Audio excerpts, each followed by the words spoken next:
ایک اور مسئلے پہ بات کرتے ہیں، وہ مسئلہ ہے آمین کا، کہ اگر امام جماعت کرا رہا ہے اور امام بلند آواز سے قرات کر رہا ہے اور امام پہنچے غیر المغضوب علیہم ولا الضالین، تو آمین آیا آہستہ آواز میں کہی جائے گی یا بلند آواز سے؟ کچھ لوگ بہت زور و شوروں سے اور بہت زور دیتے ہیں اور بڑا گلے پھاڑ پھاڑ کے اور اپنے پاس سے من گھڑت دلیلیں بنا کر یہ کہہ رہے ہوتے ہیں جی بلند آواز سے آمین کہنی چاہیے۔ تو آئیے اس پہ سنیے۔ دیکھیے، ہم کسی کی شہرت کی طرف نہیں جائیں گے، کسی کے کتنے فالوورز ہیں ان کی طرف نہیں جائیں گے، کس کے ساتھ کتنے لوگ ہیں نہیں جائیں گے، ہم اللہ کے نبی علیہ الصلوۃ والسلام کے فرامین کو دیکھیں گے اور اللہ کے نبی علیہ الصلوۃ والسلام کا خود عمل اس حوالے سے کیا ہے۔ تو مسئلہ ذہن میں رکھیے، جب امام سورہ فاتحہ پڑھ رہا ہے تو سورہ فاتحہ دعا ہے، اور دعا کے بعد آمین کا مطلب کیا ہوتا ہے؟ آمین کا مطلب ہوتا ہے اے استجب، اے اللہ میری دعا کو قبول فرما۔ تو یہ جو دعائیں ہوتی ہیں، آمین ایک خاص قسم کی دعا ہے،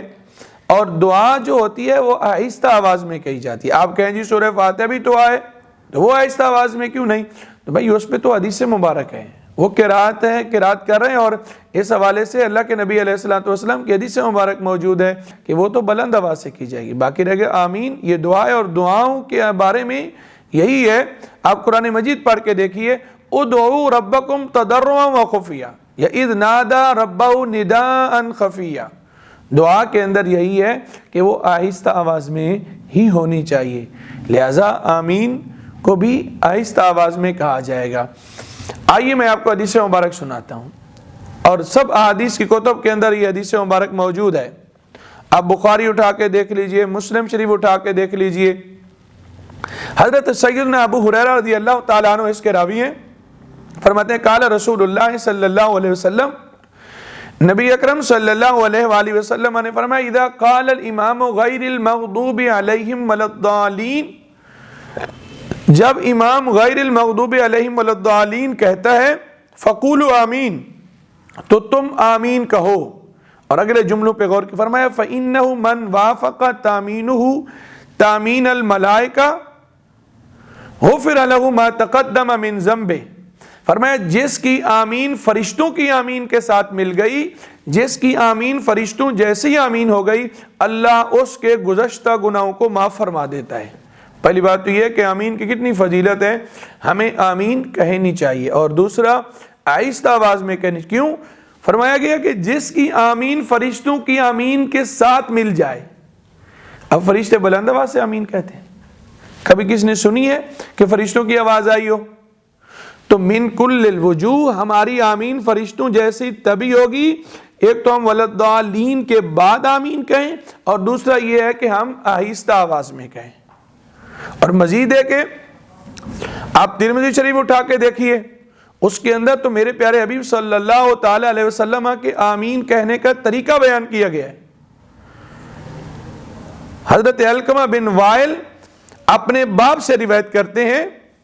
فرماتے ہیں ان النبی صلی اللہ تعالی علیہ وسلم قرأ غیر المغضوب علیہم ولا الضالین فقال آمین۔ یہ ترمذی شریف پہلی جلد صفحہ نمبر 34 پہ یہ حدیث مبارک موجود ہے،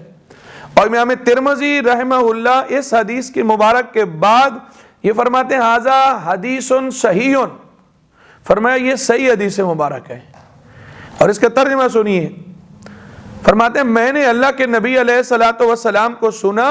اللہ کے نبی علیہ الصلوۃ والسلام نے قرات کی غیر المغضوب علیہم ولا الضالین کو پڑھا، اور آمین کا تو خفض بها صوتہ، اللہ کے نبی علیہ السلام نے اپنی آواز مبارک کو پست فرمایا، یعنی آہستہ آواز میں آمین کہی۔ اب بتائیے، بخاری کا آپ رٹا لگاتے ہیں، بخاری،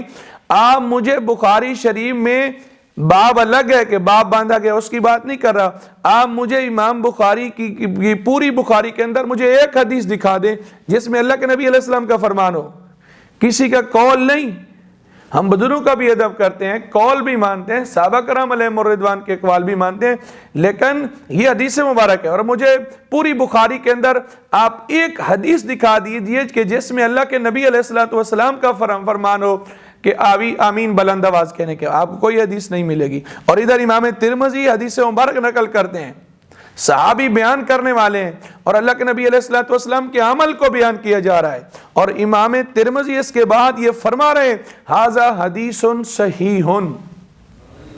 تو لہذا آمین آہستہ آواز میں ہی کہی جائے گی۔ یہی وجہ ہے حضرت عمر بن خطاب رضی اللہ تعالیٰ عنہ خود فرماتے ہیں اربعٌ یخفیہن الامام، امام 4 چیزوں کو آہستہ آواز میں کہے گا، التعوذ، اعوذ باللہ من الشیطان الرجیم، بسم اللہ الرحمن الرحیم، آمین، اللہم ربنا ولک الحمد، یہ آہستہ آواز میں کہی جائیں گی۔ تو اب حضرت سیدنا عمر بن خطاب جیسے جلیل القدر صحابی اس کو روایت کر رہے ہیں، اور جہاں آپ کو غلطی لگی ہے، اگر آپ کو سمجھانے والا کوئی نہیں تو آئیے ہم آپ کو سمجھا دیتے ہیں۔ جس چیز کو لے کر آپ کہیں کہ بلند آواز سے آمین کہی نہیں چاہیے، اور حدیث مبارک وائل بن حجر سے آپ روایت کرتے ہیں اور سناتے ہو لوگوں کو کہ سمعت النبی صلی اللہ علیہ وسلم، حدیث بھی سنیے اور اس کا مطلب بھی سمجھیے، کاش کہ تمہیں بھی سمجھ آ جائے۔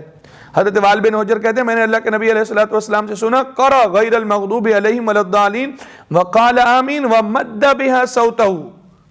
کہ اللہ کے نبی علیہ الصلوۃ والسلام نے غیر المغضوب علیہم ولا الضالین کا، اس کے بعد آمین کا، ومد بها صوتہ، اپنی آواز کو کھینچا، رافع نہیں ہے، اپنی آواز کو بلند کرنا نہیں ہے، مد بها، اپنی آواز کو کھینچا، یعنی آمین نہیں کہا بلکہ آمین فرمایا۔ وہ کھینچنے کے معنی میں، بلند کرنے کے معنی میں نہیں ہے۔ اور پھر نسائی شریف پہلی جلد صفحہ نمبر 147 پہ حدیث مبارک ہے، حضرت سیدنا ابو ہریرہ رضی اللہ تعالیٰ عنہ اس کے راوی ہیں، فرماتے ہیں اذا قال الامام ولا الضالین فقولوا آمین فان الامام یقولها، کہ اللہ کے نبی علیہ السلام نے فرمایا جب امام ولا الضالین کہتے ہیں تو تم آمین کہو، چونکہ امام بھی کہتا ہے۔ تو اگر امام بلند آواز سے آمین کہتا تھا تو پھر مقتدیوں کو بتانے کیا ضرورت ہے کہ امام کہتا ہے، مقتدیوں نے سن لیا، تو مقتدیوں کو بتانے کی ضرورت یہ ہے کہ امام بھی آہستہ آواز میں آمین کہتا ہے، تم بھی اس وقت آمین کہا کرو تاکہ تمہیں بھی وہ سعادت مل سکے جو حدیث مبارک ابھی آپ نے سماعت فرمائی کہ جس کی آمین فرشتوں کی آمین جیسی ہو جاتی ہے، اللہ اس بندے کے گزشتہ گناہوں کو معاف فرما دیتا ہے۔ پھر عقل بھی یہ چاہتا ہے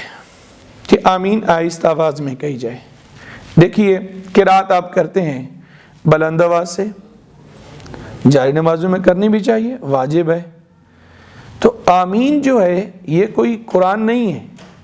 جبریل امین اس کو لے کر اترے نہیں ہیں، قرآن مجید میں باقاعدہ قرآن کے طور پر اس کو لکھا نہیں جاتا، تو یہ ایک دعا ہے، اور دعاؤں میں یہی ہے کہ ادعوا ربکم تضرعا وخفیہ اذ نادى ربہ نداء خفیہ، آہستہ آواز میں ہونی چاہیے، اور باقی جتنی بھی دعائیں ہیں جو آداب ہیں ہم وہ آہستہ آواز میں ہی کہتے ہیں، تو آمین کو بھی ہم آہستہ آواز میں ہی کہیں گے۔ اور پھر بڑی مزے کی بات یہ ہے، یہ جو رٹا لگاتے ہیں کہ آمین بلند آواز سے کہنی چاہیے، بلند آواز سے یہ بھی کہتے ہیں کہ سورہ فاتحہ کا پڑھنا فرض ہے امام کے پیچھے، اگرچہ وہ حکم یہ نہیں ہے کہ مقتدی کے لیے، وہ تو حکم جس کے لیے سورہ فاتحہ کا پڑھنا ضروری ہے، واجب ہے، وہ امام کے لیے اکیلے بندہ نماز پڑھ رہا ہے، مقتدی کے لیے تو ہے ہی نہیں۔ اللہ کے نبی علیہ الصلوۃ والسلام کی واضح حدیث مبارک ہے من کان لہ امام فقراۃ الامام لہ قراۃ، جس کا امام ہے تو امام کی قرات ہی مقتدی کے لیے کافی ہے۔ قرآن کی ہے سورہ اعراف میں ہے اذا قرئ القرآن فاستمعوا لہ وانصتوا لعلکم ترحمون، جب قرآن پاک پڑھا جائے تو سنو، خاموش رہو تاکہ تم پہ رحم کیا جائے۔ لیکن یہ کہیں گے کہ سورہ فاتحہ پڑھنا فرض ہے، تو میں آپ سے پوچھتا ہوں کہ آپ کہتے ہو سورہ فاتحہ پڑھنا فرض ہے، آمین بھی اونچی کہنا ہے؟ بھائی اگر سورہ فاتحہ پڑھنا فرض ہے، امام کے پیچھے آپ سورہ فاتحہ پڑھ رہے ہو، امام آپ سے پہلے سورہ فاتحہ پڑھ رہا تھا، آپ بعد میں ملے ہو، آپ پہنچے ہو اہدنا الصراط المستقیم پہ، امام پہنچے والضالین پہ، تو آپ کیا کرو گے؟ اونچی آواز سے اگر آمین کہتے ہو تو آپ سورہ فاتحہ کے درمیان میں آمین کہہ رہے ہو، تو دکھاؤ قرآن مجید میں کہاں لکھا ہے کہ سورہ، یا حدیث میں کہاں لکھا ہے کہ سورہ فاتحہ کے درمیان میں آپ اونچی آواز میں آمین کہو یا آہستہ آواز میں آمین کہو؟ تو اگر آپ امام کی پیروی نہیں کرتے کہ امام نے والضالین کہا اور آپ آمین نہیں کہتے تو بتاؤ کیا کرو گے؟ تو حدیث مبارکہ کیا کرو گے؟ اللہ کے نبی علیہ الصلوۃ والسلام نے فرمایا جب امام والضالین کہے تو تم آمین کہو، تو حدیث کے خلاف کرو گے۔ اور اگر آپ یہ کہو کہ ہم اس وقت بھی آمین کہیں گے امام کے ساتھ، اور جب آپ اپنی مکمل کریں گے تب بھی آمین کہیں گے، تو بتاؤ کون سی قرآن کی آیت ہے، کون سی حدیث مبارک ہے، ضعیف سے ضعیف حدیث مبارک ہو کہ جس کے اندر یہ موجود ہو کہ 2 دفعہ آمین کہو؟ تو مسئلہ وہی درست ہے۔ ایک تو یہ ہے کہ آپ امام کے پیچھے خاموش رہیں اور اس کے بعد آمین آپ آہستہ آواز، اور بس بعض لوگ تو محض تعصب کی وجہ سے یہ کرتے ہیں، یقین جانی بندہ حیران ہو جاتا ہے کہ جماعت ہو رہی ہے، وَلَضَّالِّينَ امام نے کہا، امام کی قرات سے پڑھ کر آمین اتنی بلند آواز سے کہہ رہے ہیں، بھلا اس طرح بھی کوئی بولتا ہے؟ شر محض تعصب، ضد، ہٹ دھرمی۔